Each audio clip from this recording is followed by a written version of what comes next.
Hi, Dustin. Hello, Hooper. I just spoke to you like you were like 4. Hi, Dustin. And I spoke to you like I was a 1930s radio man. Hello, Hooper. Hello, Hooper. Hello, Hooper. So today we've got some just some stuff to kind of discuss. We talk about what we have watched, but we hardly ever talk about what we are watching, what's in progress for us. Yeah. So I've got a boatload of stuff I'm watching all at once. But what have you got going on? Well, I'm watching a few shows. I don't tend to whenever I start one, I like to finish it before I move on. So I never have a huge load of things that I'm watching all at the same time, except for what's currently on television. So that's mostly what I'm going to be talking about. But so right now I'm watching Arrow and The Flash. I've talked about both of those on the show before. Mm-hmm. Better Call Saul.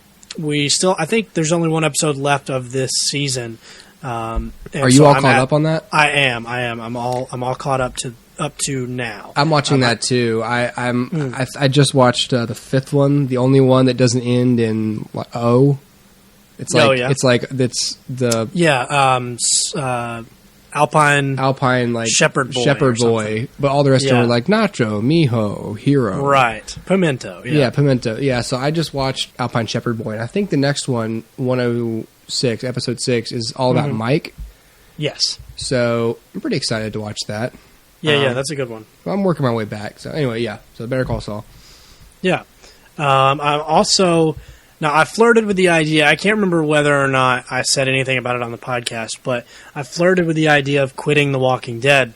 Mm-hmm. But found my way back in. Yeah, found my way back in. And I just finished the season last night. I'm a little bit behind just because I was not very interested. But you know what? Let me just say this real quick before I keep going. I'm gonna say right now that I'm not gonna watch the next season, but I know I will because why not? I mean, I don't know, right? Whatever.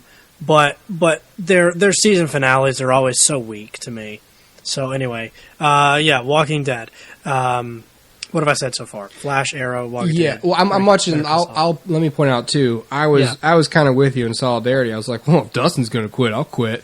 And at the same time, like we talked about how we didn't like the episode where what's his face, Tyrese. We always talked about how in that episode we hated, and that's about where you said you were stopped watching, and I moved the weekend after that, so I didn't have AMC. Right.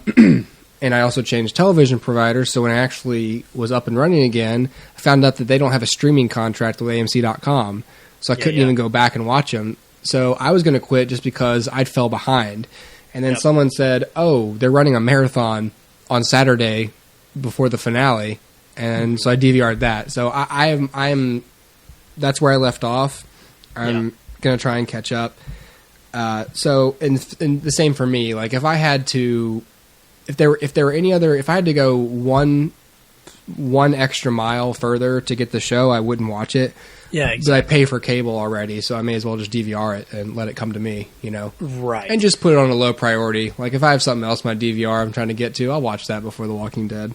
Right. The thing is, The Walking Dead, I mean, it's okay mindless entertainment, but it's not highbrow. It's not really important to watch. It's not going to teach you anything about filmmaking, so it's just low on my list of things to do. For me, like, there are 3 people I see every day at work who do watch it, and I sort of watch it so I can feel like they can talk about it without bothering me. Well, and see, the thing is, it's so strange that there are 2 shows on the CW that I would rather watch than a show on AMC. Yeah, about zombies and survival. Yeah, which should be like super high on my list, but it's not. And so there's just something wrong with it. And you and I have talked in depth about what it is, and I still think that, you know, all of those things are true. I just think that, you know, there's something else that's just turning me off, and I can't quite even put my finger on what it is. But it just feels like a waste of time sometimes. Yeah. I also started Bloodline on Netflix. That's a Netflix original. It came out a couple of weeks ago, I believe. It stars Kyle Chandler. This one was not as like promoted as something like House of Cards or whatever. So I think a lot of people probably don't know about it. But I'm a big fan of Kyle Chandler, and I love Friday Night Lights, and so I figured I'd give it a shot. And Linda Cardellini is also in it, and Sam Shepard. Ooh. Yeah, it's got a great cast, and Sissy Spacek, and all of these people that are actually really, really talented, and then a few unknowns as well. At least they're unknown to me, and it's an interesting show. It's not going to be one that you're going to like for me anyway. I don't think it's going to be one that I'm just going to turn on when I'm like bored, because it's a little depressing and a little slow, so I kind of have to be in the mood for it. So I feel like it's going to take me a while to get through it, but I'm not disinterested. It has a really, really gripping pilot, which, despite it being slow, is introducing us to some really cool characters and really interesting concepts. So even though the pacing is a little,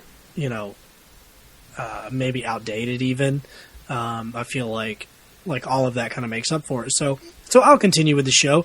And then aside from that, there's really not much else that I'm watching scripted, as far as scripted television goes.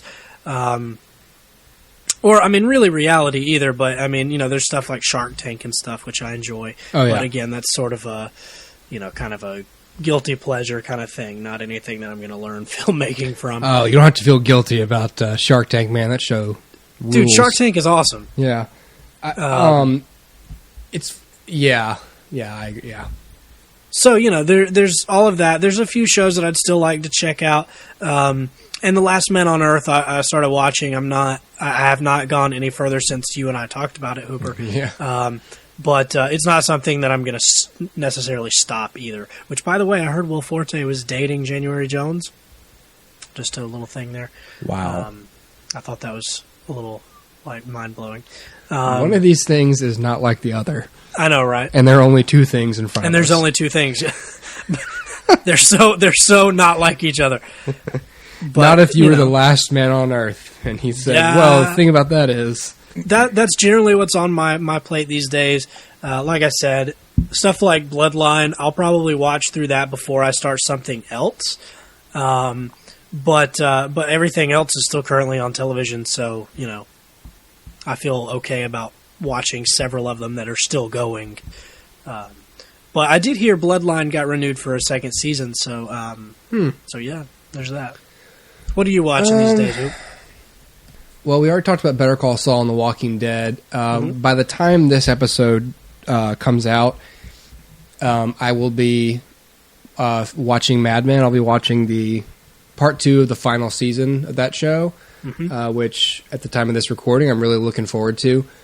And it's weird. That's one of those shows that I always thought was I sort of got on board because John was watching it in college. And I always thought, well, John likes Mad Men. We like the same kind of things. So I just sort of... I didn't watch it until we were out of college, and I have the first 5 seasons on Blu-ray. I've seen season 6, and I like season 7. And it's one of those shows where I think I stuck with it because I was like, people like this, and I have to be honest, I didn't really understand why. And I still kind of don't understand why I like it, because I'm not into the whole the culture. I understand there's the cultural subtext and comparing the 60s with today and how people are, and just human nature in a different setting. Sometimes I just figured, why do I like this? If someone asked me why I like this show, what would I say? And I finally sort of landed on, I just like watching human behavior in a different setting, or in a particular distinct setting.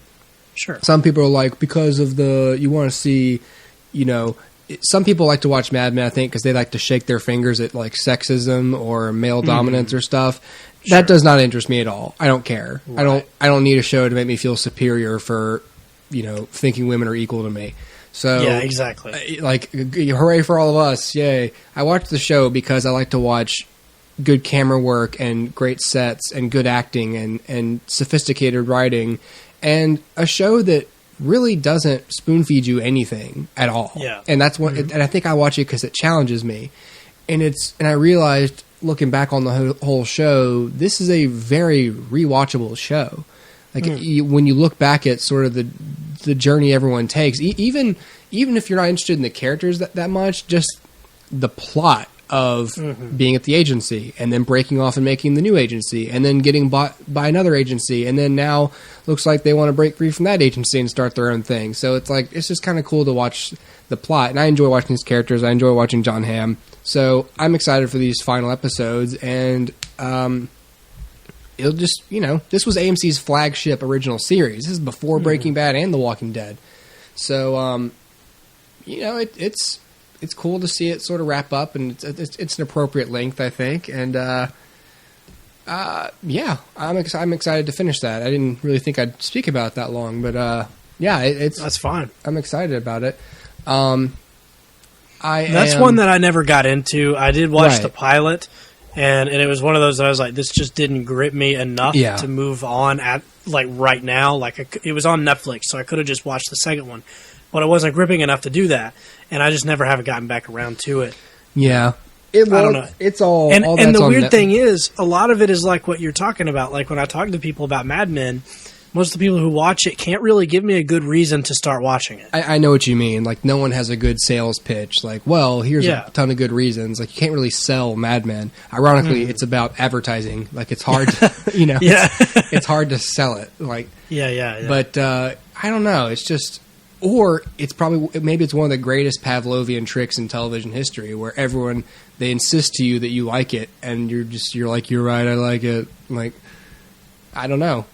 What I'm doing right now is I realize there's lots of shows I didn't see or I watched and didn't follow up on. So what I'm trying to do now is finish up everything I started, which is a wide array of shows, but I also decided I wanted to keep up with current shows better. Because before I was going to attack them, I made like a whole list, and I was like, okay, I'm going to, when I finish one show, and I'm going to power through a show that's been out the longest. And then I thought, well, that's really a really daunting and arduous task of, I want to watch The Good Wife. Like, I have a whole list of shows that are still on the air, and The Good Wife is the one that's been on the longest of all those shows. But I also thought I will feel no progress trying to watch 5 seasons of The Good Wife, and I'm not going to do myself any service as a viewer by trying to rush through it just so I can sort of get through it. And so I thought, well, I'm going to go backwards. I'm going to go with the most recent thing with the least amount of episodes and get current on that, because then I can actually keep up with it when it does get back on the air.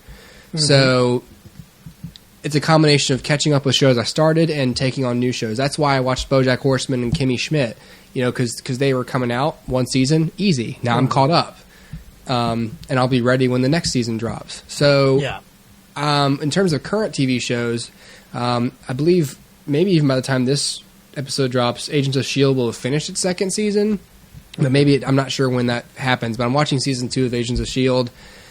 If not, just to keep up with these characters who will, I'm sure, inevitably be in the Marvel movies at some point. So it's entertaining enough. I watch it while I pay bills, so it's, I'm not really interested in any of the character stuff. I'm purely interested in plot with that show. I just, when they're talking, I sort of just tune out and, balance my checkbook.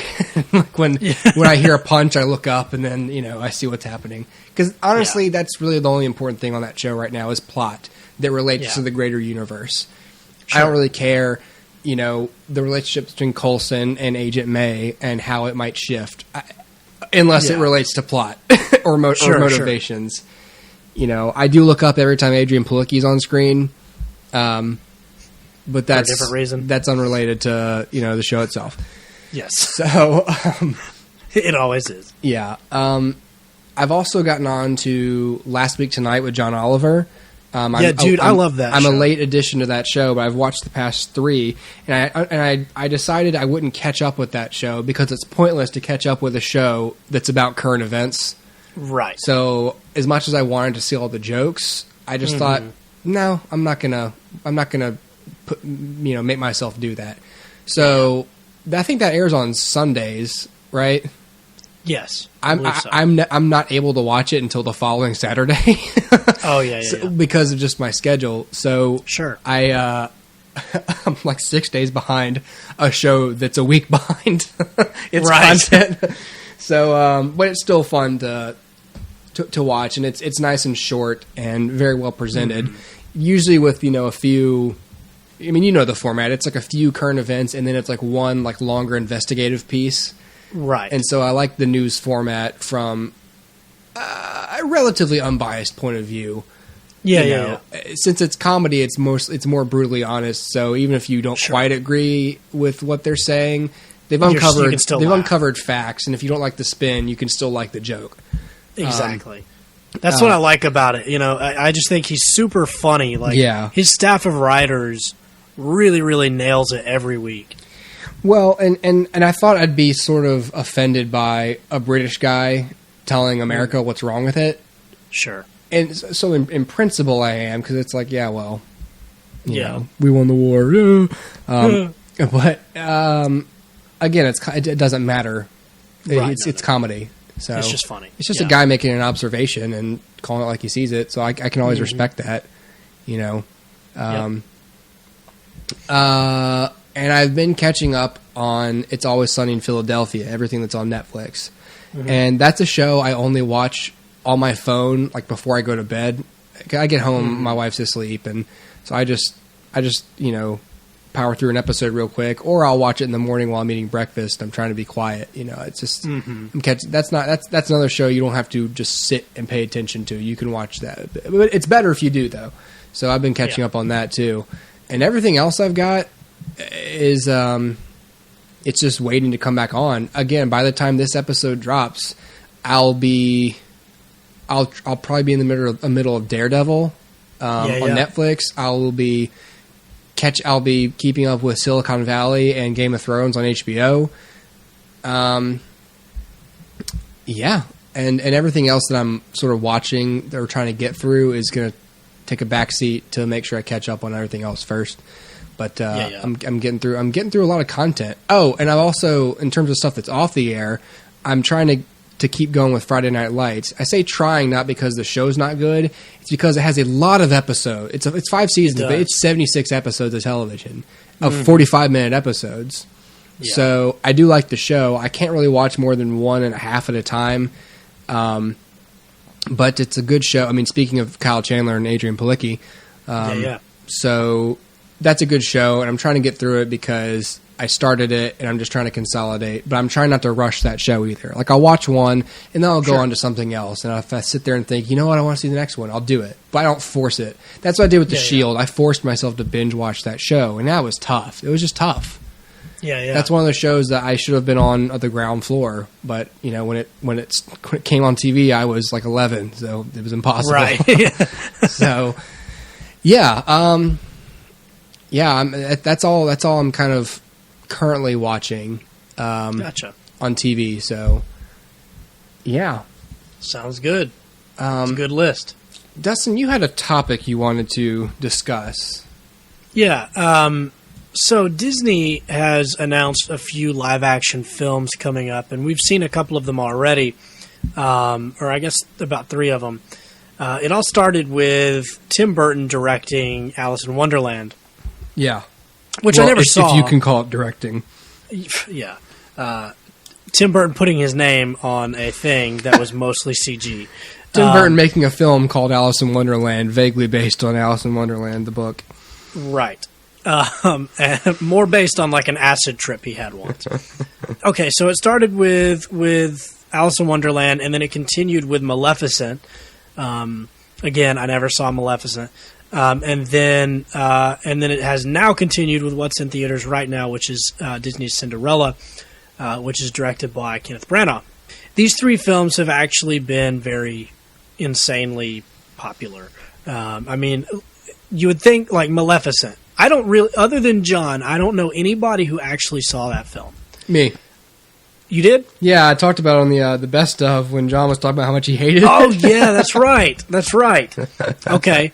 All right, so you guys have seen Maleficent. Yeah. Well, other than y'all, I don't know anybody else who has seen it. Everyone's like, oh, yeah, I remember that movie from the previews, and that's about it. Yeah. But it did really well overseas, and enough so that Disney was like, great, keep it going, do more, let's just keep going. And so next year, in April, Jon Favreau has his version of The Jungle Book coming out. Again, live action, starring Bill Murray as Baloo and Idris Elba as Shere Khan, which admittedly sounds okay, but again, you're just kind of pilfering ideas and concepts and titles from old things and making them somewhat maybe new a little bit. But those two voices alone kind of makes you think that they're just going to kind of follow the footsteps of what was done in their animated thing. And then beyond that, in 2017, we will get Beauty and the Beast, which is directed by Bill Condon, and it stars Emma Watson as Belle. I believe Josh Gad is playing LeFou, which is actually the most perfect casting I've ever heard in my entire life. That's really good. Yeah, it is. Josh Gad annoys the piss out of me, but that's a good casting. I really don't like him, but he looks just like that freaking cartoon character that you're supposed to think is ugly. It's true, Gaston. It is true. Yeah. God, that's good voice casting, but that's also good physical. Wow. It is. Bravo. It's like the best of both worlds here. Yeah. So anyway, Disney's making Beauty and the Beast. They've then announced that the following year, 2018, Tim Burton will be directing a live-action version of Dumbo. Oh, dear. Which what the hell? Makes no sense. I mean, okay, sure. I don't know why Tim Burton.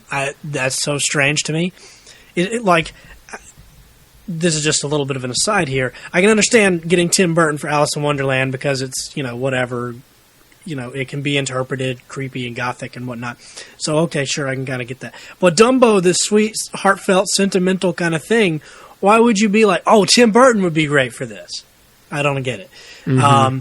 There's also a remake in progress of Pete's Dragon, which is not originally an animated film, although it is partially animated. They are remaking that. They announced a few days ago that there will be a version of there's not a release date yet but a live action version of Mulan. And then today they've announced a live action version of Winnie the Pooh. What? So how can you even call that live action when all the characters are anthropomorphic animals? Yeah. That's barely live action. Exactly. I can understand Mulan because at least all the characters are human beings. Yes, and except Mushu. For the dragon and Mushu and Mushu the should just be Eddie Murphy as a person. Like that would be amazing. The only black guy in Asia. Yeah, in just like a red kimono. Yeah. Oh, there we go. He's in a kimono the whole time as a Fu Manchu. Like yeah.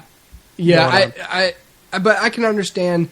Mulan's the only one of those that makes the most sense to me. The rest of them have no business being live action at all. I mean, I can understand Beauty and the Beast because it was originally, that's been adapted and readapted and readapted and readapted. So another version of that, if they go back to the source material, that original La Belle et la Bête, French storybook, right, and readapt that would be okay. But they've already said that Emma Watson is taking vocal lessons to sing the songs that were in the 1990s. Wait, she's Belle? Yeah, she's Belle. Huh. So she will be singing the songs that we all know and love. So the question is, why even do it? If you're just going to redo what you've already done, you're not going back and doing, okay, this is the version without the songs, or whatever. If you're just going to remake the animated feature, why bother? The Jungle Book, that's another one that's going to have music in it. So, if they're doing the bare necessities, why not just go watch the original? Like, it doesn't make sense. Just re-release it and put it out on the theaters again. It doesn't really cost you anything. They did that a few years ago with The Lion King. Just put it out in 3D and there you go. And then so let's go through the list one more time real quick. Jungle Book, Beauty and the Beast, Dumbo, Mulan, Pete's Dragon, and Winnie the Pooh. What the hell is Pete's Dragon? Pete's Dragon was a movie, I believe, from like the 80s or so.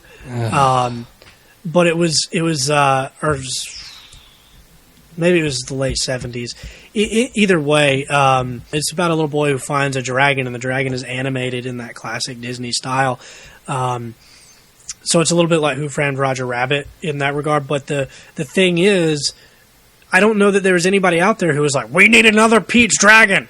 Where's the reboot? Mm-hmm. I just don't understand the point behind it. And like, I mean, Hooper, you just had to ask me what it was. Yeah. So if the 20-year-olds don't know what it is, then the 11-year-olds that they're going to market to certainly don't know what it is. Pete's Dragon sounds like an adult film.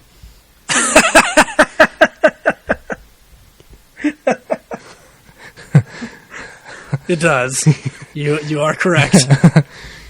But yeah, man, the thing is, I just want to get your opinion. I mean, what do you think about Disney doing all of these films? Like I said, there's 6 upcoming live-action adaptations of original animated films, and then also we've already had 3 at this point. So what do you think about 9 total films that are just remakes, essentially? I guess Maleficent wasn't really a remake. I don't really know.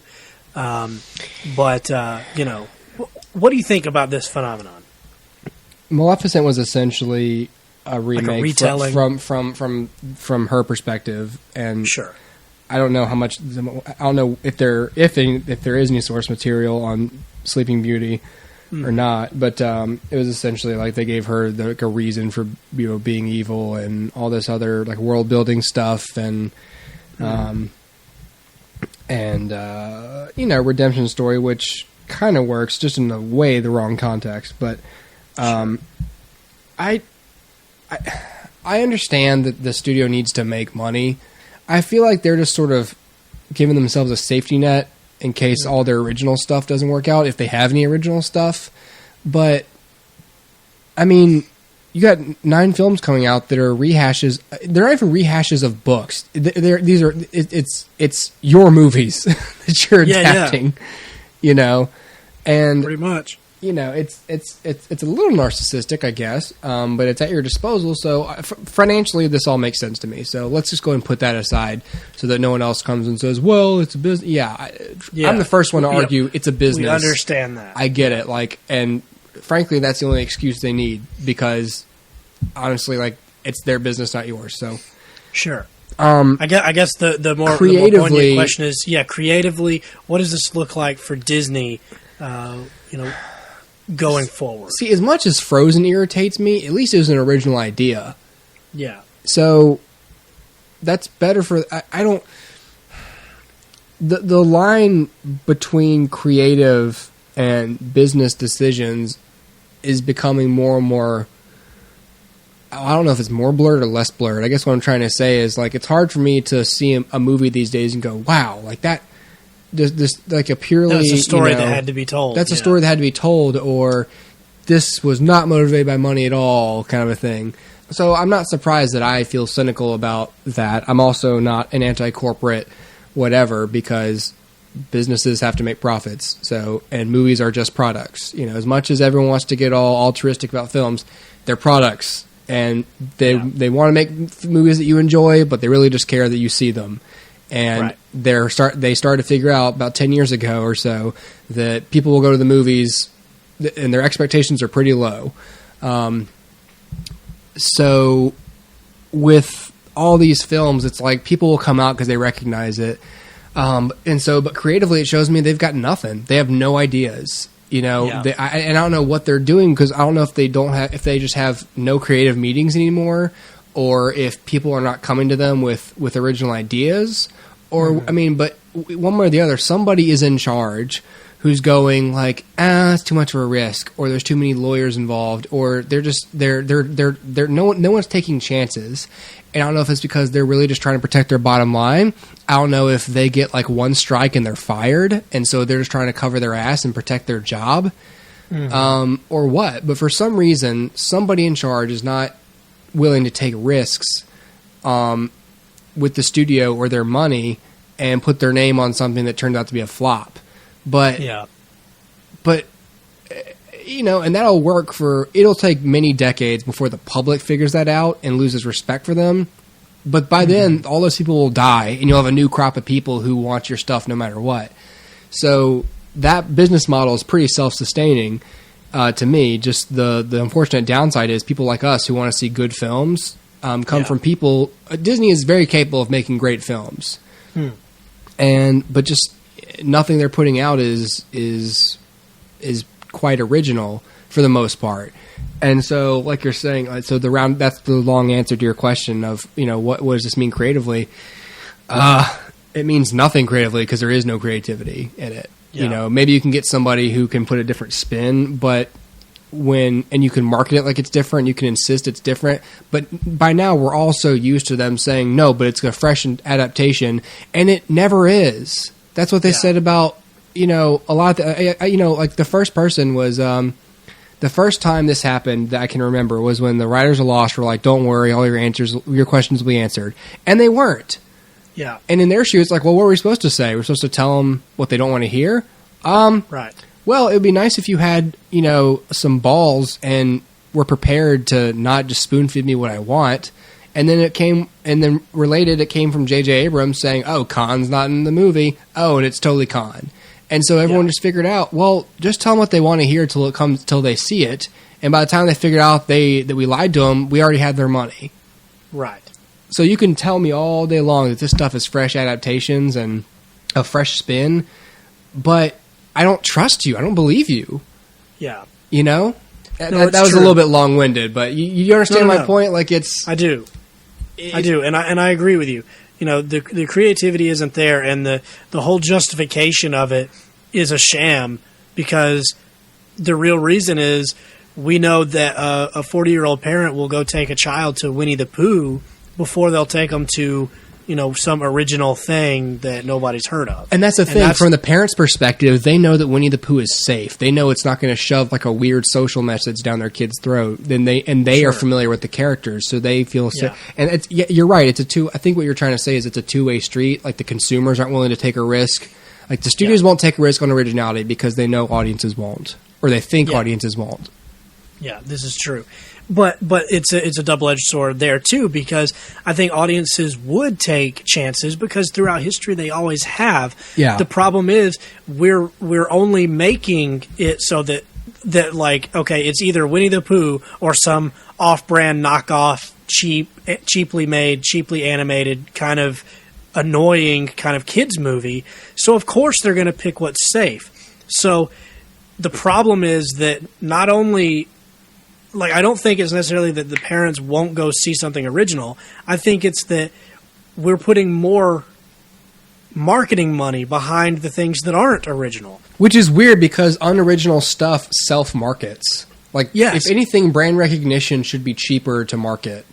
Exactly. Because you don't have to introduce them to a new idea.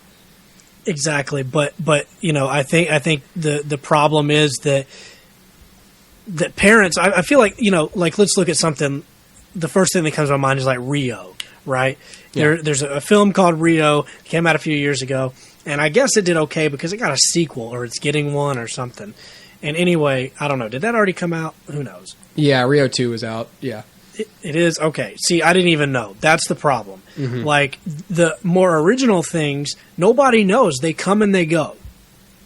And so I think that they underestimate people. Like, people would go see that if they knew that it existed, and if that they put time and effort into it. But the problem is, you're right, the consumers are only going with what they know, and the people that are making the decisions are only giving them what they want. And even though some of those slip out, like Rio or like Frozen or whatever it may be, the problem behind the whole thing is that the general idea is we just want the money. It doesn't really matter the product. Yeah. So then the parents get jaded when they go see something original and it's not good, because it doesn't have to be good, because it's just for kids and that's the only thing out. If we put it out in March, there won't be another option for parents to take their kids to go see a movie. So therefore we'll go see it, we'll hate it, and then we won't go see the next one.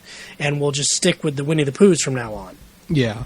So it's all cyclical, but I think the tragedy of the whole thing is that it weeds out original ideas and only, like, it favors things that are based on source material, which for a superhero fan like myself is fine, and I don't have a problem with source material and right. things being adapted and whatnot.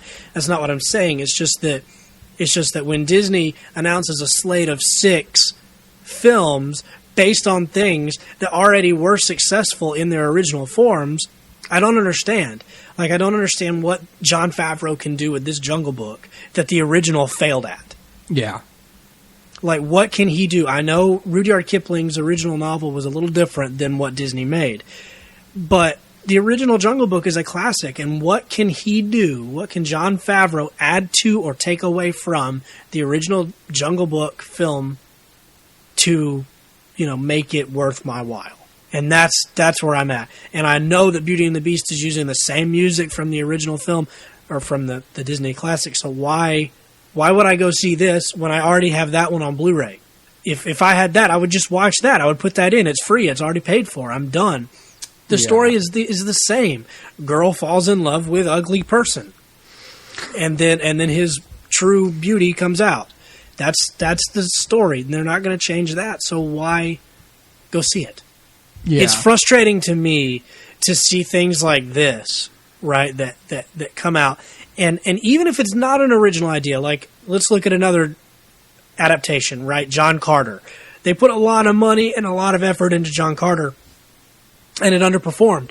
But that's because Disney had their fingerprints all over it, saying, no, it can't say of Mars. Yeah. It can't be this. It can't be that. We have to market it cleverly. And they did everything wrong in the marketing of that film and just kind of weeded it out before it had a chance. But I would much rather see a sequel to John Carter than any of these 6 that I mentioned. Not because The Jungle Book isn't a classic, but because I've already seen it and it's already good. So that's where I'm coming from. Like, there's just so much more that they could be spending their money on. And between these 6 movies, do you have any idea how much money that Disney will shell out for these 6 films? God. A lot of freaking money. And they could make a lot of movies that are a lot better. Or maybe not a lot better. I don't want to say that these movies aren't going to be good. What I want to say is that these movies have already been made and were already successful. Jungle Book, Beauty and the Beast, Dumbo. Everybody loves them. So why remake them? It's weird. It's just it's too safe. Like I'm very free enterprise and like let the market decide whatever. And with films is the only thing where I take like a half exception where it's like, but from the artistic point of view, you want a studio that's going to give new people with new ideas a chance to have to tell a story, and so there's just no integrity. Again, excluding the business side because we're not talking about that. There's no integrity in a studio that's just going to pump out stuff that we already know about and that we're already familiar with. It's lazy and it's too safe, and you don't really respect a studio that does that. With the majority of its budget and its marketing and all its resources. Exactly. And if you look at it from a consumer's point of view, why would I spend my hard-earned $12.50, which is what movies are now, by the way, which is ridiculous. Yeah. But why would I spend my $12.50 to go see The Jungle Book? I already have it. I already know how it ends, and they're not going to change it. It's not going to end differently this time. Shere Khan's not going to win. Yeah. So why would I do that? So for me, that's my thing. I'm the same way, Hooper. I agree with everything you're saying about business and the way that the market should work. Mm-hmm. But my problem is when. Like, okay, Snuggies get really popular. So then 8 billion Snuggie brands come out of the woodworks. Mm-hmm. It's just, like, to me, that makes sense. It's popular. Let's get on the bandwagon now. You know what I mean? But with the movies, it shouldn't be that way. The movies, to me, should be about not what is popular and how can we ape its success. It should be, what can we be doing to push filmmaking forward as a medium, as an art form? What can we be doing to tell stories, at the very least, what can we be doing to tell stories that will entertain and give people an escape for an hour and a half from their daily lives? And that, to me, is what's missing, because all of these films are already on my shelf and already can give me that escape. Right, exactly. So I don't go to the movies to see stuff I already know about. Exactly. I go to see new stuff. Right. Okay, well, I guess we'll go ahead and put this one to bed. Yeah. I guess we'll see everybody next week. Sounds good to me. Yeah, dog. All right. Yeah, dog. See you guys later. Peace.